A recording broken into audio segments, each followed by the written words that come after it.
오늘 우리에게 주시는 하나님의 말씀은 마태복음 1장 23절입니다. 마태복음 1장 23절 한 절 말씀입니다.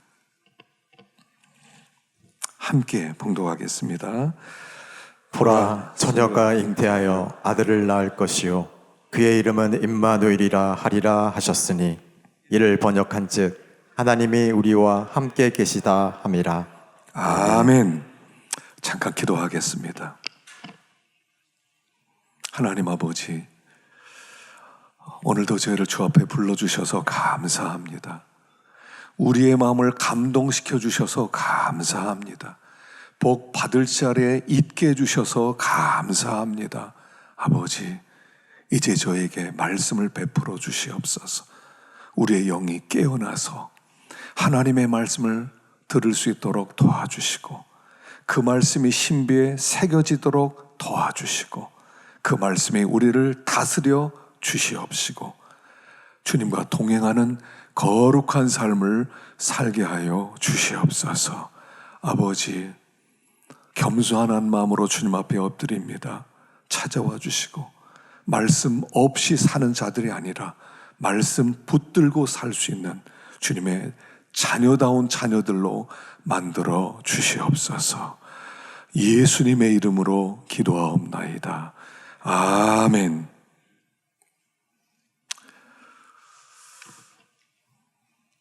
여러분, 이 세상에 참 많은 문제들이 있어요. 눈만 뜨고 일어나면 별별 일이 벌어져요. 사건 사고가 있고요, 각 세계적으로요 평안하지가 않습니다.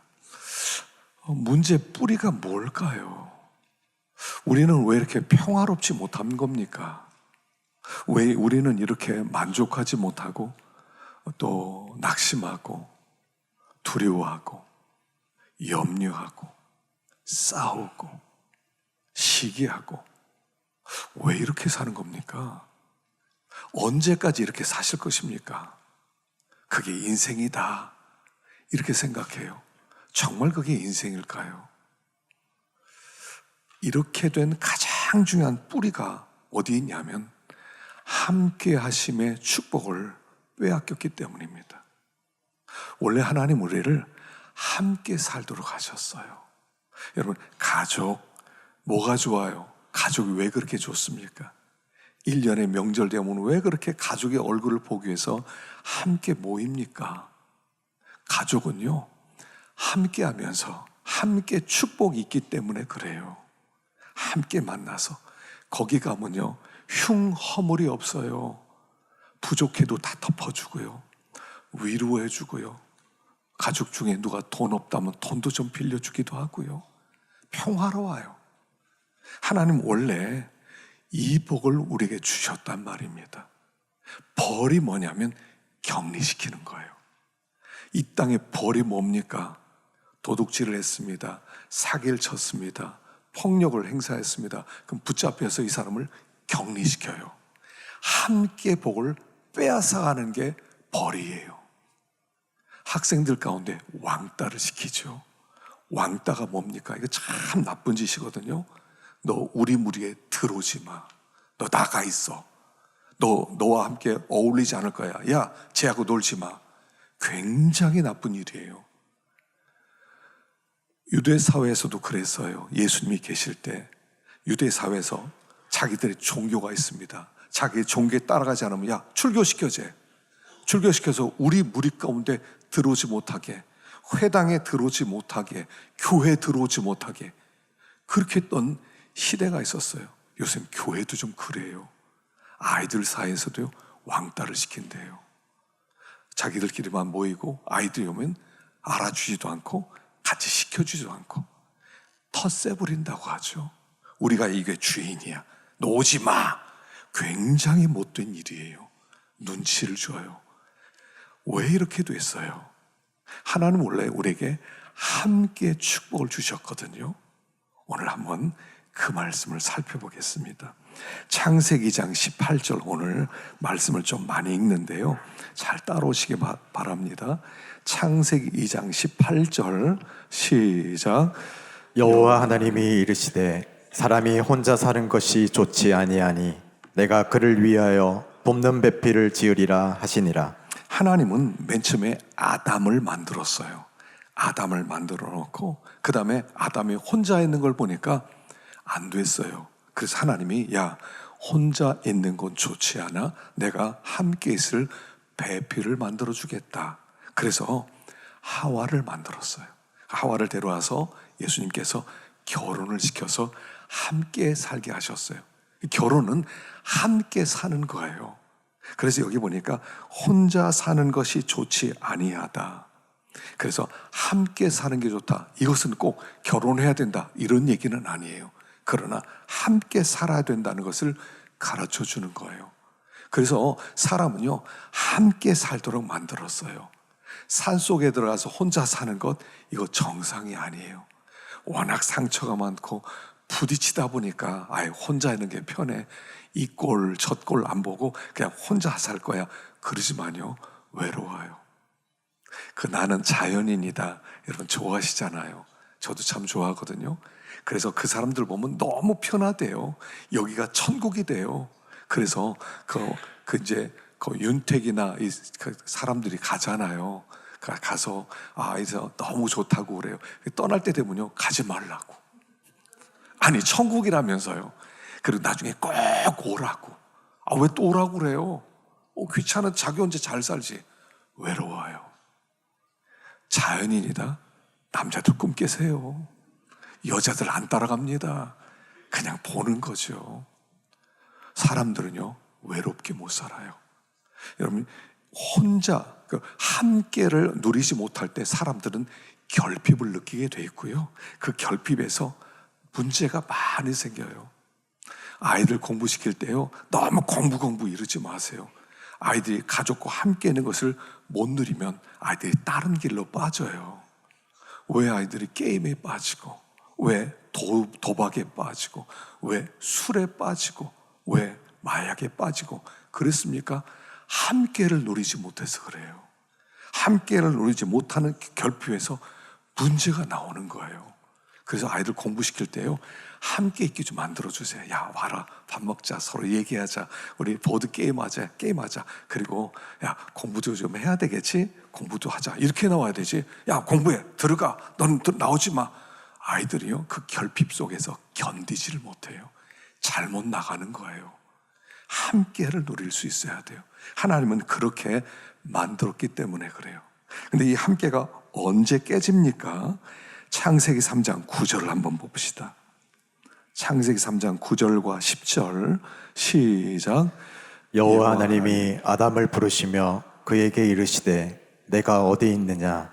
이르되 내가 동산에서 하나님의 소리를 듣고 내가 벗었으므로 두려워하여 숨었나이다.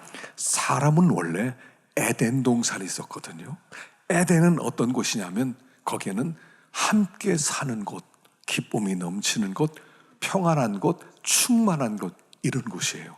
그래서 거기에서 아담과 하와와 하나님이 함께 살았어요. 이게 우리 고향이에요. 우리의 고향은 함께 사는 곳이었어요. 그래서 하나님이 오셔서 아담아, 우리 오늘 저기 가서 놀자. 그럼 예 하고, 하나님 어떻게 사람을 이렇게 만들었어요? 하나님 기린을 왜 저렇게 만들었어요? 함께 대화하면서 참 기쁨의 동산이었어요. 그런데 하나님께서 한 가지 말씀하세요. 얘들아, 나와 함께 살고 있으려면 내 말 잘 들어야 돼. 저 동산 가운데 나무 하나 만들어 놨거든. 저 나무 열매는 먹지 마. 절대로 먹지 마. 저거 먹으면 나와 함께 못 살아. 너희들도 함께 못 살아. 그렇게 말씀하셨어요. 그런데 뱀이 와서 유혹하는 바람에 하와가 먼저 따먹고 아담에게 주었어요. 그리고 함께가 깨지기 시작해요. 하나님이 부르십니다. 아담아, 어디 있느냐? 무서워서요, 숨었어요. 옛날에 안 숨었거든요. 하나님의 얼굴을 배웠고 하나님을 만나면 기뻐하고 하나님 오셨어요. 그런데 하나님을 보는 순간 두려워서 숨기 시작해요. 그래서 하나님 물어봅니다. 야, 너 선악 알게 하는 열매 먹었지? 제가 먹은 게 아니라 저 하와가, 하나님이 만들어준 저 하와가 먹으라고 해서 할 수 없이 먹었어요. 할 수 없이 먹었어요. 관계가 깨지기 시작했어요. 부부 관계가 깨졌어요. 그리고 나서 하와 넌 왜 먹었냐? 뱀이 꼬셨어요. 자연과의 관계가 깨졌어요. 함께가 깨졌어요. 부부 관계가 깨지고 하나님과의 관계가 깨지고 그리고 자연과의 관계가 깨지고 그리고 나서 다 외톨이가 된 거예요. 이게 지금 우리가 사는 이 세상이에요. 함께가 깨졌어요. 함께 못 살아요. 그래서 우리가 이렇게 외로워하고 이렇게 서로 싸우고 믿지 못하고 의심하고 염려하고 낙심하고 여기가 이렇게 되었단 말이에요. 그 하나님이 이대로 끝나는 게 아니라 회복을 계획하셨어요. 자, 회복이 이렇게 계획하셨습니다. 창세기 3장 15절 시작. 내가 너로 여자와 원수가 되게 하고 내 후손도 여자의 후손과 원수가 되게 하리니 여자의 후손은 내 머리를 상하게 할 것이요 너는 그의 발꿈치를 상하게 할 것이니라. 자, 어떻게 하나로 만드냐면은 여기 뱀의 문제라는 거예요. 뱀의 머리를 깨뜨리지 않으면 회복이 안 일어난다는 거예요. 함께가. 그래서 내가 여자의 후손을 보내리라 이렇게 말씀하세요. 이게 하나님의 계획이에요. 이게 창세기에 나오는 하나님이 인류를 만들고 인류가 범죄함으로 이 고통받기 시작할 때 아예 이 계획을 발표하세요. 여자의 후손 보낼 거다. 여러분, 여자의 후손이 어떤 사람입니까? 우리는 남자의 후손이에요. 아브라함이 이삭을 낳고 이삭이 야곱을 낳고 야곱이 유다와 그 형제를 낳고 다 아빠가 사람을 낳았어요. 그런데 예수님은 여자의 후손으로 올 거라는 거예요. 그게 오늘 본문 봉독한 말씀인데 이사야 7장 14절에는 말씀이에요. 한번 보겠습니다. 시작. 그러므로 주께서 친히 징조를 너희에게 주실 것이라. 보라, 처녀가 잉태하여 아들을 낳을 것이요 그의 이름을 임마누엘이라 하리라. 예수님은 아버지가 아들 낳은 게 아니라 어머니가 아들 낳았어요. 다시 말하면 부정모혈. 아빠가 씨를 줘야 엄마가 아이를 낳거든요. 그렇게 낳지 않았다는 거예요. 아빠 없이 엄마가 아들을 낳았어요. 왜냐하면 아빠의 씨를 받으면 아빠의 죄를 물려받거든요. 그럼 예수님이 메시아가 될 수 없어요. 죄인이 무슨 메시아가 됩니까? 그래서 여자의 후손으로 이 땅에 온 거예요. 그래서 이 땅에 오셔서 그분이 뭘 할 거냐면 뱀의 머리를 상하게 할 것이요. 머리를 상하게 한다. 이 상하게 한다는 건 뭐냐면 크러쉬란 단어거든요. 크러쉬 영어로. 크러쉬가 뭐냐면 크러쉬는요. 이건 뭐냐. 차가 서로 양쪽에서 100km 속도로 옵니다. 와가지고 막 와서 꽝 부딪히는 거. 꽝 부딪히는 게 크러쉬예요. 그러니까 100km 속도로 차들이 어떻게 됐을까? 완전히 박살나는 거죠. 이런 뜻이에요. 머리를 상하게 한다는 것은 뱀의 머리인 마귀를 완전히 박살내버리겠다. 포도주 틀에다가 포도를 집어넣고 밟는 거예요. 밟으면 이 포도가 어떻게 됩니까? 완전히 형태가 없이 집이 되는 거예요. 이게 상한다, 박살내겠다 이런 뜻이에요. 예수님은 마귀의 머리를 박살내기 위해서 오셨다는 거예요. 박살내게. 그래야 더 이상 사람이 마귀의 유혹을 받지 않고 죄를 이길 수가 있기 때문에. 그래서 평화, 함께함이 회복되기 때문에 내가 예수님을 보내겠다라고 하는 거예요. 그날이 성탄절이에요. 여자의 후손이 이 땅에 오신 그날, 예수님이 이 땅에 오신 그날, 마귀를 박살내시기 위해서 오신 그날이 성탄절. 그날 성탄절 그렇게 함으로 말미암아 내가 너희와 함께를 회복시키겠다라고 얘기하는 거예요. 그리고 성경에 이 함께함의 은혜를 누릴 수 있도록 곳곳에 단서를 두시고요. 그리고 너희들이 하나님과 함께할 때 어떤 복이 있느냐를 말씀하고 있어요. 제가 여기 몇 사람을 한번 뽑아봤거든요. 자, 첫 번째 아브라함이에요. 자, 창세기 21장 22절 시작. 그때에 아비멜렉과 그 군대 장관 비골이 아브라함에게 말하여 이르되 내가 무슨 일을 하든지 하나님이 너와 함께 계시도다. 하나님이 아브라함과 함께 하셨어요. 아브라함을 부르시고 아브라함과 함께 했어요. 아브라함이 가나안 땅 이방인으로 나그네로 살았어요.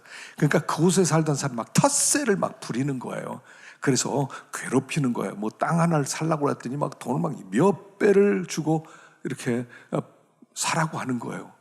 그러니까 여기서 아브라함의 삶이 힘들었어요. 근데 거기에 뭐라고 기록되냐면 하나님이 함께하는 것을 이방 왕이 보고 우리 조약을 맺자, 우리 언약을 맺자, 서로 건드리지 말라. 우리가 가만히 보니까 하나님은 너와 함께하고 있는 걸 내가 알았다라고 얘기해요. 두 번째 이삭입니다. 창세기 26장 24절 시작. 그 밤에 여호와께서 그에게 나타나 이르시되 나는 내 아버지 아브라함의 하나님이니 두려워하지 말라. 내 종 아브라함을 위하여 내가 너와 함께 있어 내게 복을 주어 내 자손이 번성하게 하리라 하신지라. 내가 이삭과 함께하리라. 아브라함과 함께하고 이삭과 너와 함께하리라. 이삭은요 참 겸손한 사람이었어요. 그래서 이삭은 별로 말을 많이 안 해요.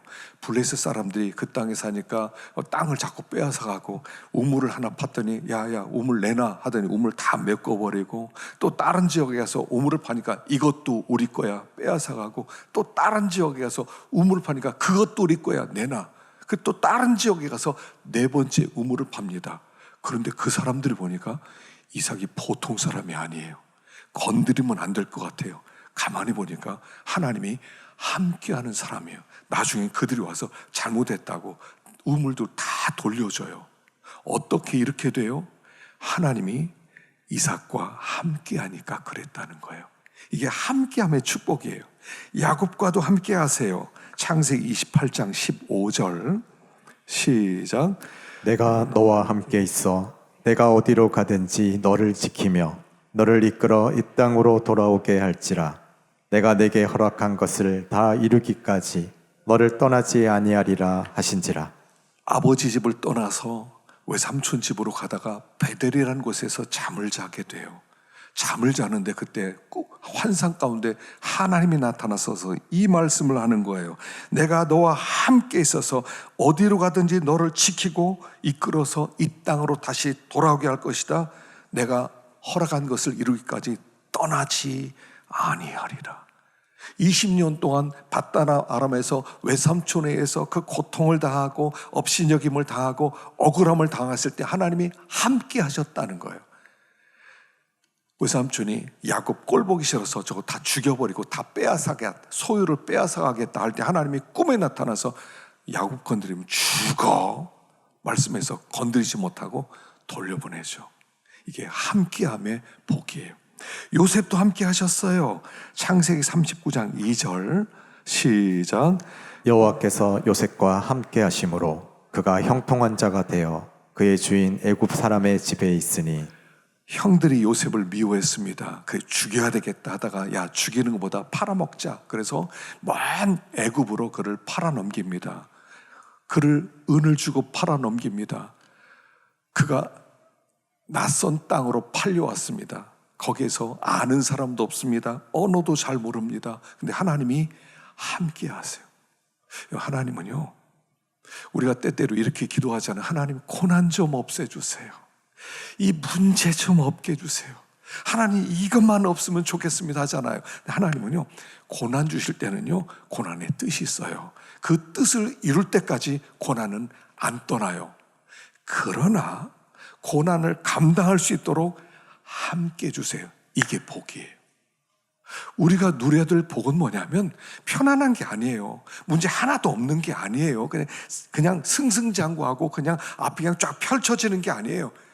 고난 속에서 하나님이 함께함으로 고난을 이기는 힘을 주시는 게 우리가 누리게 될 복이라는 얘기예요. 그래서 함께함에 요셉은 집으로 돌아오지 못합니다. 그러나 거기서 하나님이 함께 하셔서 애굽 생활을 승리하게 만드는 거예요. 모세가 있어요. 3장 12절, 출애굽기 3장 12절 읽어보겠습니다. 시작. 하나님이 이르시되 내가 반드시 너와 함께 있으리라. 내가 그 백성을 애굽에서 인도하여 낸 후에 너희가 이 산에서 하나님을 섬기리니 이것이 내가 너를 보낸 증거니라. 모세에게 내가 너와 함께 하겠다. 이스라엘 백성을 건져내라. 이스라엘 백성 200만 명을 바로왕의 손에서 건져서 가나안 땅으로 보내라 하는 사명을 주고 내가 이거 어떡합니까? 옛날에 내가 애굽에서 큰 힘을 가지고 있을 때도 바로왕의 공주의 아들이라는 권세를 가지고서도 못했는데 내가 지금 가진 게 아무것도 없는데 어떻게 할 수 있습니까? 걱정하지 마. 내가 너와 함께 할 거야. 너와 함께 할 거야. 하나님이 함께 하니까 애굽의 손에서, 바로의 손에서 건지시고 홍해도 건너고 40년 동안 광야 생활을 할 수 있게 만들었던 힘은 하나님이 함께함이, 이 함께함이 여호수아에게 미쳐요. 여호수아 1장 5절 읽어보겠습니다. 시작. 내 평생에 너를 능히 대적할 자가 없으리니 내가 모세와 함께 있었던 것 같이 너와 함께 있을 것임이니라. 내가 너를 떠나지 아니하며 버리지 아니하리니. 모세가 죽었습니다. 그리고 가나안 땅을 정복해야 됩니다. 여호수아는 이제 두렵습니다. 그때 하나님이 이렇게 말씀합니다. 내가 내 평생에 너를 능히 당할 자가 없는데 모세와 함께 있었던 것까지 이제는 너와 함께 할 것이다. 너를 떠나지 않을 것이다. 자, 가나안이라고 하는 그 강력한 나라들이 막 굉장히 많아요. 그가 정복한 나라가 31개인데 31개가 아니라 반밖에 그건 못 쫓아낸 거거든요. 굉장히 많은 나라가 있어요. 거인 족속들이 있어요. 근데 하나님이 말씀하는 걸 걱정하지 마. 평생에 너를 대적할 자가 없을 거야. 왜냐하면 내가 함께 할 거거든. 여러분, 이게 어마어마한 복 아닙니까? 평생에 우리를 당할 자가 없는, 대적할 자가 없는 힘을 주는데 그것은 하나님이 함께 하심이에요. 내가 어떤 힘을 갖는 게 아니에요. 사람들 자꾸 내가 어떤 힘을 갖고 싶어 해요. 권세를 갖고 싶어 해요. 어떤 물질을 갖고 싶어 해요. 그래서 막 큰 소리 치고 싶어 해요. 그런 힘이 아니에요. 우리의 힘은 하나님이 함께함으로 말미암아 누리는 힘이란 말이에요. 내 힘이 아니에요. 자꾸 내가 힘쓰려고 그래. 그러지 마세요. 하나님이 함께하면 대적할 자가 없어요. 우리가 누리는 제일 큰 복은 뭐냐면 하나님이 함께하는 복이에요. 하나님이 함께하면 돼요. 하나님이 함께하면 어느 땅에 살더라도 건드릴 자가 없어요. 하나님이 함께하면 어떤 대적으로부터도 우리는 자유를 누릴 수 있어요. 하나님이 함께하면 그 앞에 거인이 있어도 걱정할 게 없어요. 하나님이 함께하는 복만 있으면 돼요. 그 복이 기드온에게도 가죠. 사사기 6장 12절 시작. 여호와의 사자가 기드온에게 나타나 이르되 큰 용사여 여호와께서 너와 함께 계시도다. 기드온에게 나타나더니 큰 용사요. 아니 무슨 큰 용사입니까? 기드온이 지금 미디안 사람들이 그 나라를 다스리고 있는 식민지로 있는데, 그래서 겨우 밀 좀 타작하기 위해서 숨어서 그냥 앉아서 밀 타작을 좀 하고 있는데 무슨 큰 용사예요? 왜 큰 용사예요? 하나님이 함께 하니까. 하나님이 함께 하면 큰 용사가 되는 거예요. 다니엘에게도 있습니다. 다니엘 3장 25절 시작.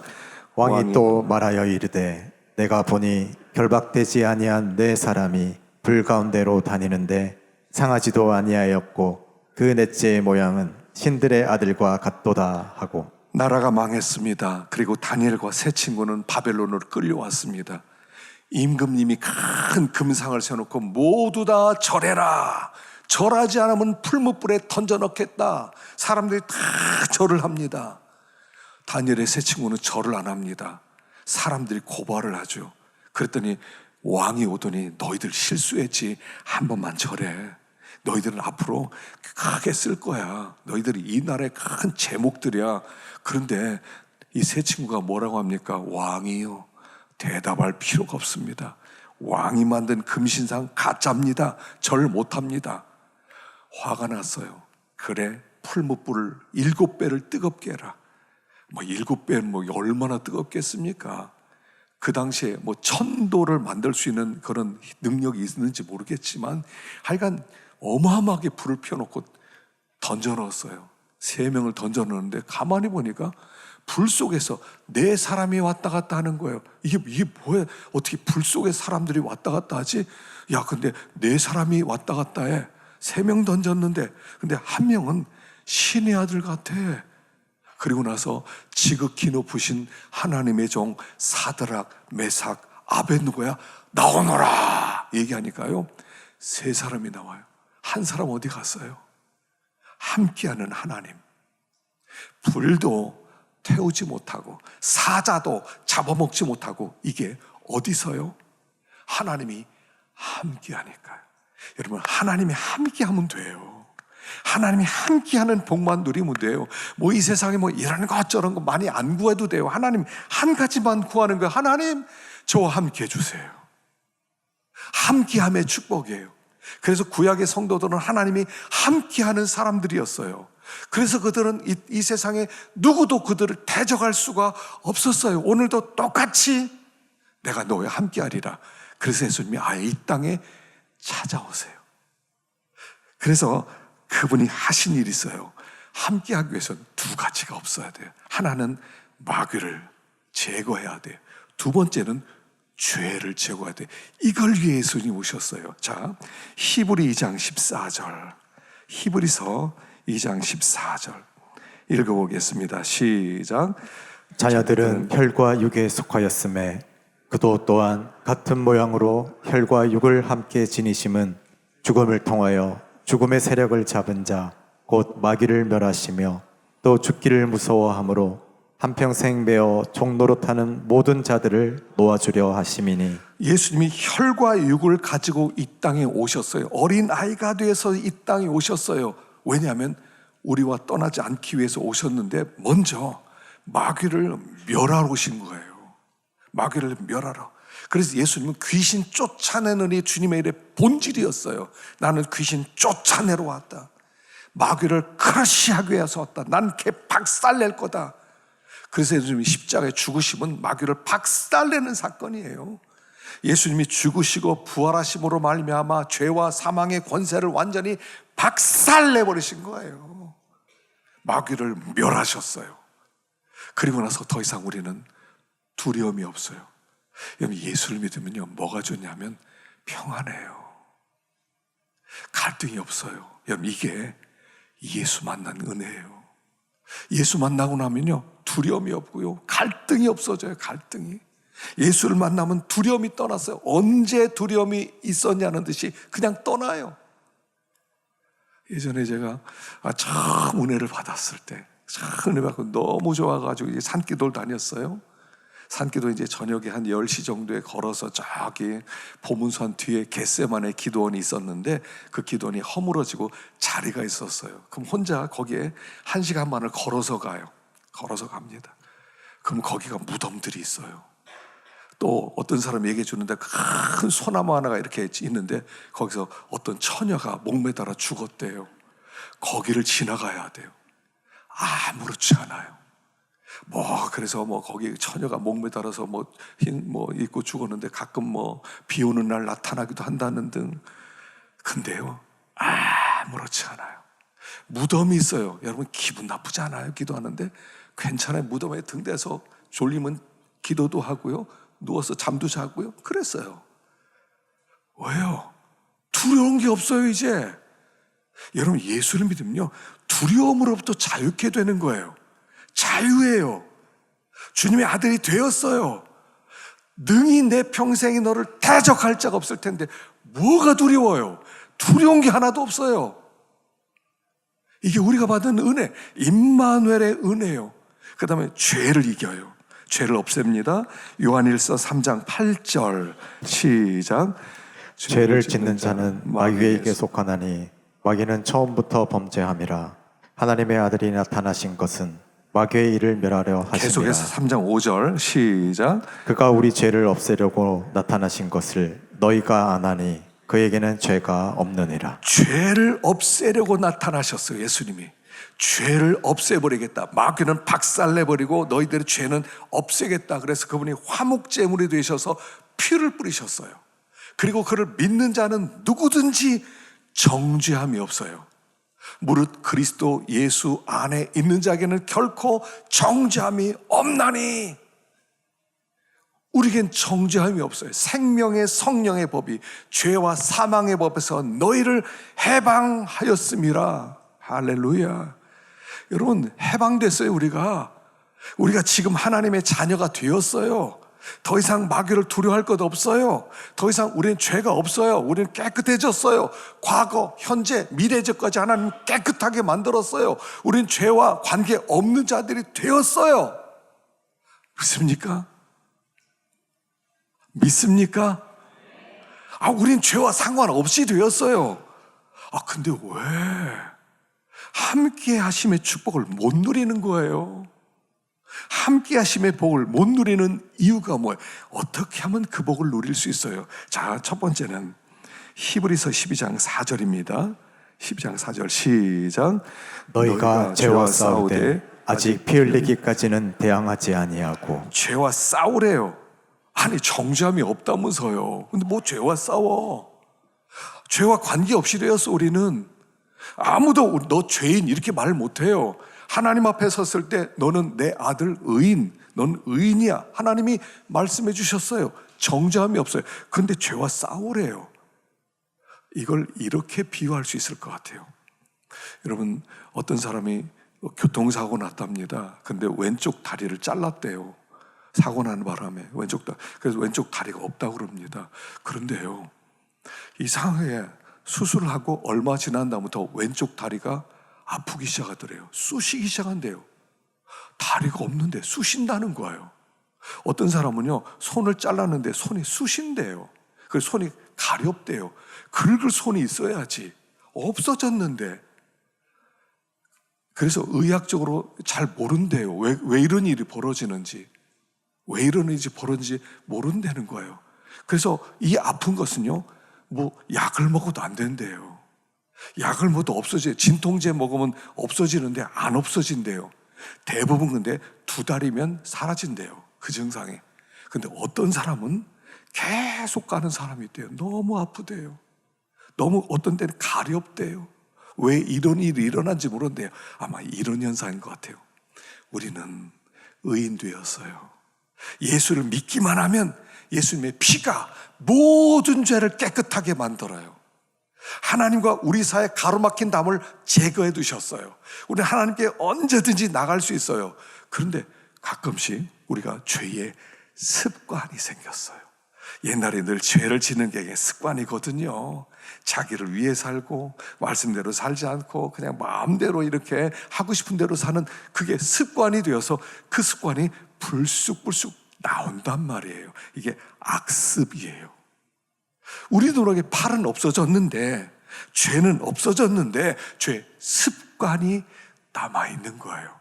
자꾸 죄의 길로, 옛날에 갔던 그 길로 자꾸 가려고 그래. 자꾸 술집으로 우리를 끌고 가는 거예요. 손은 없는데 손이 아픈 거하고 똑같아요. 그래서 싸우는 거예요. 나는 새 사람이지, 하나님의 자녀지, 난 그렇게 살 사람이 아니야, 난 하나님을 기쁘시게 할 거야. 그때는 싸우는 거예요. 싸워서 이기라는 거예요. 두 번째는 순종이에요. 열왕기하 18장 6절 시작. 곧 그가 여호와께 연합하여 그에게서 떠나지 아니하고 여호와께서 모세에게 명령하신 계명을 지켰더라. 여호와께서 그와 함께 하심에 그가 어디로 가든지 형통하였더라. 이게 누구에게냐면 히스기야 왕에게예요. 히스기야가 하나님과 연합하여 그를 떠나지 않고 모세에게 명한 계명을 지켰더라. 그랬더니 하나님이 그와 함께 하심에 그가 어디로 가든지 형통하였더라. 여러분, 하나님의 말씀을 순종할 때요, 하나님의 함께 하심을 누릴 수가 있어요. 우리는 이미 하나님이 함께하는 사람 되었어요. 우리는 죄로부터 자유케 되었어요. 마귀는 더 이상 우리를 이렇게 다스리지 못해요. 우리는 자유예요. 그런데 하나님의 말씀을 순종하지 않으면 하나님의 함께함을 누리지를 못해요. 내가 죄를 보면 하나님이 너 싫어하고 떠난다기보다, 떠나는 게 아니라 내가 그분을 떠나는 거예요. 제가 학교 다닐 때, 초등학교 때 우리 아버님이 피아노를 참 좋아하셨어요. 피아노를 좋아하셨어요. 그래서 눈만 뜨면 우리 아버지는 야, 피아노 쳤냐? 이걸 물어봐요. 우리 부모님은 공부했냐고 물어본 적이 없어요. 우리 어머니는 만나면 물어보는 게 오늘 기도했냐? 이거 물어봤고요. 우리 아버지는 피아노 쳤냐? 이거만 물어봐요. 근데 밥 먹을 때가 문제예요. 막 자꾸 하라니까 더 하기 싫어요. 또 우리 누님이 피아노를 전공했는데 엄격하게 피아노를 가르쳐요. 10번 연습하는 그것도 안 했어! 막 혼을 내요. 그러니까 치기가 싫은 거예요. 근데 아버지한테 가면 아버지가 야, 피아노 쳤냐? 물어보니까 고개 푹 숙이고 못 쳤어요. 그럼 밥 먹고 피아노 쳐? 피아노를 꼭 쳐야 돼요. 순종하면 얼마나 좋았겠을까요? 순종했으면 아마 지금 제가 진짜 도사가 됐을 겁니다. 어쩜 피아노 전공했을지도 몰라요. 체로니 100번, 바이엘 100번, 체로니 30짜리 다치고 40번 치다가 그만뒀거든요. 체로니 40에 15번 치다 그만뒀어요. 근데 피아노 쳤냐? 근데 피아노 안 치면 그날요 밥 먹으면서 속이 안 좋아요. 고개를 못 들어요. 그럼 막 피아노 쳐야지, 피아노 쳐야 뭐 여러 가지 얘기를 해요. 그럼 거기만 푹 썩여요. 치기가 점점 더 싫어져요. 밥 먹을 때 피아노 친 날은요, 담대져요. 피아노 쳤냐? 예, 쳤어요. 용돈 주세요. 이러면 되는데, 피아노 안 치면 그날은 고개 푹 숙이고 안 쳤어요. 이러면요, 아버지가 싫어져요. 결국 대학교 들어가서요, 잘 됐다. 학교에도 공부도 있고, 또 친구도 만나고, 그러니까 밥 같이 안 먹어야지. 그리고 대학교 때부터요, 아버지랑 밥을 안 먹기 시작했어요. 근데 그게 복이 아니에요. 복이 아니었던 거예요. 순종하고 아버지의 관계가 열리면 아버지가 가까워지고 아버지와 대화도 되고 이렇게 됐을 텐데 내가 멀리 했어요. 순종하지 않으니까. 그럼 이런 거예요. 하나님이 우리에게 말씀을 주세요. 얘들아 이거 순종해라. 예, 알았습니다. 아버님 알았습니다 하고 순종했냐? 예, 했습니다. 그래 하고 아버지랑 관계가 열리는 거예요. 근데 아버지가 말씀하는데 맨날 안 했어요, 못 했어요 이러다 보니까 멀어지는 거예요. 함께 축복을 못 누리는 거예요. 결국 들어가 보면 아버지는 나와 함께하기 원하세요. 아버지는 나를 버리지 않으세요. 아버지가 어떻게 아들을 버려요? 구원해놓고 하나님이 나와 관심 없을 리가 있어요. 항상 나와 함께하기를 원해요. 아들 어디 갔냐? 아들 어디 갔냐? 찾잖아요. 그럼 누리잖아요. 아버지와 함께하면 아버지의 충만함을 누려요. 누가 건들겠어요? 스스로 아버지를 멀리하는 거예요. 말씀을 순종하지 않으니까 내 식대로 살고 싶은 거예요. 내 고집대로 살고 싶은 거예요. 아버지한테 가서 얘기하면 아버지가 다 들어주시는데, 아버지는 늘 곁에 계시는데 내가 떠나는 거예요. 그래서 예수님이 아예 몸을 입고 이 세상에 오셨어요. 얘야, 내가 너무 멀리 있는 것 같으냐? 알았어, 내가 육신을 입고 너랑 똑같이 너의 곁에 있으마. 그날이 성탄절이에요. 놀라운 날이죠. 놀라운 날이에요. 함께를 누릴 수 있는 날의 출발점, 성탄절이에요. 주님과 함께하기만 하면 여기 나온 이 모든 복이 우리의 복이 되는 거예요. 문제, 고난 이런 게 문제가 아니라 하나님과 함께하지 못하는 것이 문제예요. 진짜 문제는 뭐냐면 하나님과 함께하지 못한다는 거예요. 그래서 예수님의 이름이 임마누엘, 난 너와 함께 있어. 이게 하나님의 이름이에요. 하나님의 이름이 나 너와 함께 있어예요. 나 너와 함께 있어. 나 떠나지 마. 나 너와 함께 살고 싶어. 거기가 천국이고요. 천국은 하나님과 함께 사는 것이 천국. 그걸 여기서 누려라. 여기서 누려라. 그가 내 안에, 내가 주 안에. 이걸 여기서 제발 좀 누려라 라고 말씀하는 거예요. 이번 성탄절에 임마누엘로 오신 그 예수님, 내 곁에 계신 예수님, 떠나지 말고 계속 그 곁에 있으십시다. 계속 주님과 함께 얼굴을 바라보면서 주님의 그 얼굴을 내게 비치사 은혜 베푸시길 원하며 하는 그 얼굴을 늘 뵐 때 함께 하심의 축복이 있어요. 회복이 일어나요. 함께 하심. 주님과 함께 하면 이웃과의 관계도 해결되고 또 자연과의 관계도 회복되어지고 그리고 천국을 누리게 되는 것이다 하는 것입니다. 아무쪼록 이번 성탄절을 통해서 회복이 일어나기를 축원합니다. 기도하겠습니다.